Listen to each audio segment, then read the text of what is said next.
जय हिंद, वंदे मातरम। राजकुमार संतोषी जी की जब भी बात आती है तो मुझे याद आती है अंदाज अपना अपना की।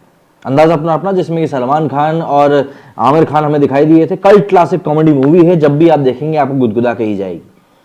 अब आज की डेट में जब हम किसी मूवी से राजकुमार संतोषी जी का नाम और ए आर रहमान जी का नाम जुड़ा हुआ देखते हैं तो ऑब्वियस सी बात है, मन में एक सवाल पैदा होता है कि यार ये दोनों मिलकर आखिर क्या मूवी बनाएंगे। दरअसल गांधी गोडसे एक युद्ध का ट्रेलर आज रिलीज हो चुका है।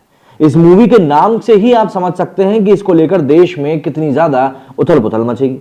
गांधी और गोडसे ये दो नाम ऐसे हैं जो कि शायद भारतीय पॉलिटिक्स में या भारतीय राजनीति में थोड़ा बहुत भी यदि कोई इंटरेस्ट रखता है या कभी भी उसने पन्ने पलटकर किताब पढ़ी होगी तो ये दो नामों से उसका एनकाउंटर जरूर हुआ होगा। गांधी गोडसे एक ऐसी कहानी जिसको कि बुना गया है एक काल्पनिक बैकग्राउंड में। ऑब्वियस सी बात है, महात्मा गांधी को इसमें बच गए हैं ऐसा बताया गया है नाथुराम गोडसे के हमले के बाद में, और उसके बाद में इन दोनों के बीच में जो विचारों का आदान प्रदान होता है उसी के बीच में पूरी ये मूवी की बुनी गई। इस मूवी में दिखाया गया है कि कैसे धर्म के आधार पर यदि आप देश चलाने की कोशिश करेंगे तो आपका बंटाधार हो सकता है। और आज की कंडीशन में यदि हम देखें वापस पलट कर तो शायद ये बात आपको सत्य होती हुई भी दिखाई देगी। पाकिस्तान जहां पर धर्म के आधार पर सारी चीजें चलती हैं वो आज कहां पर है।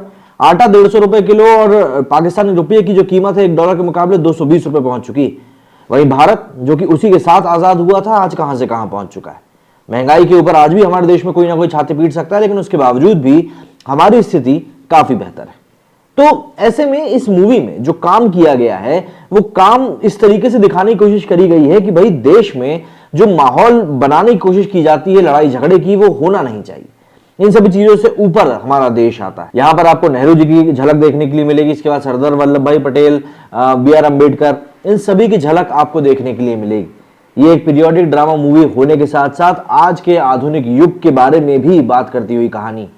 तो ऐसे में इस मूवी को लेकर विवाद होंगे या नहीं होंगे ये तो खैर मूवी रिलीज होने के बाद ही अच्छे से पता चल पाएगा, क्योंकि हमारे देश में ऐसे लोग भी हैं जो कि महात्मा गांधी के फैन हैं, तो वहीं ऐसे लोग भी हैं जो कि नाथुराम गोडसे की पॉलिसी को ही फॉलो करते हैं।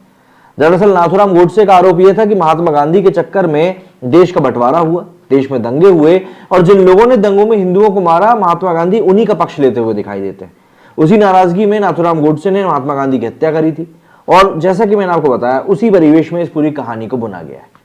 कहानी को बुनते समय डायरेक्टर ने इस बात का ध्यान जरूर रखा होगा कि देश में जिस प्रकार का माहौल है आज की डेट में पब्लिक जरा सी चीज को भी चूक नहीं होने देती है और अपनी बात को बिल्कुल व्यापक तौर पर सभी के सामने रखती है, तो उस चीज का यहाँ पर पूरा ख्याल रखा गया है। वहीं जब हम बात करते हैं राजकुमार संतोषी की तो वो अपने आप में ही काफी उम्दा डायरेक्टर, तो ऑब्वियस सी बात है उन्होंने जब इस मूवी के बारे में बात करी होगी तो उन्होंने भी इन सभी चीजों का ध्यान रखा ही होगा। बॉलीवुड के मशहूर निर्देशक राजकुमार संतोषी की अपकमिंग फिल्म गांधी गोडसे एक युद्ध का ट्रेलर रिलीज हो गया। जहां इस फिल्म से संतोषी करीब 9 साल बाद निर्देशन की फील्ड में उतर रहे हैं, तो वहीं इस बार वो महात्मा गांधी की एक फिल्म लेकर आ रहे हैं जिसमें कि नाथुराम गोडसे के विचारों को भी जगह दी गई। इस फिल्म में महात्मा गांधी और गोडसे के अलग अलग विचारों को खुलकर दिखाया गया है। फिल्म के ट्रेलर में दिखाया गया है कि आखिर क्यों गोडसे ने महात्मा गांधी को मारने की ठान ली थी। फिल्म गांधी गोडसे एक युद्ध इसी महीने को 26 जनवरी को रिलीज हो रही है। फिल्म में गांधी और गोडसे के विपरीत विचारधाराओं को आपस में टकराते हुए दिखाया गया है। बताया जा रहा है कि फिल्म की कहानी असगर वजाहत और राजकुमार संतोषी ने लिखी। इस फिल्म को मनीरा संतोषी ने प्रोड्यूस भी किया है। अब तक जितनी फिल्में आई हैं उनमें गांधी की ही कहानी दिखाई गई, लेकिन इस बार मामला अलग है। जिस गांधी और गोडसे के बीच विचारों की लड़ाई की हमेशा से चर्चा रही है, इस फिल्म में दोनों को एक दूसरे के आमने सामने दिखाया गया है। फिल्म के ट्रेलर में गांधी पर हमला करने के बाद गोडसे को जेल में सजा हो जाती है और वहीं उनकी मुलाकात का किस्सा भी दिखाया गया है। महात्मा गांधी के रोल में इस फिल्म में गुजराती फिल्म डायरेक्टर और एक्टर दीपक अंतानी है और गोडसे की भूमिका निभाई है चिन्मय मंडलेकर ने।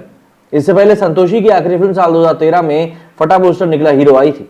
वहीं अगर हम बात करें गोडसे की भूमिका निभाने वाले चिन्मय मंडलेकर की, तो चिन्मय मंडलेकर को आप सभी ने द कश्मीर फाइल्स में भी बिट्टा की भूमिका में देखा ही होगा, और उस भूमिका में उन्होंने सभी को चौंका दिया था और लिटरली लोगों के दिलों में दहशत पैदा करने का भी काम किया था।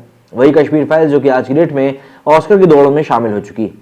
तो ऐसे में सभी जो कलाकार हैं इस मूवी के काफी मजे हुए कलाकार हैं, तो इस मूवी से काफी कुछ एक्सपेक्टेशंस हैं। साथ ही साथ ये देखना दिलचस्प होगा कि इसमें गांधी और गोडसे का जो एक वैचारिक युद्ध दिखाया गया है वो कैसा निकल कर आएगा। मेरे इस वीडियो में फिलहाल इतना ही। जय हिंद, जय भारत।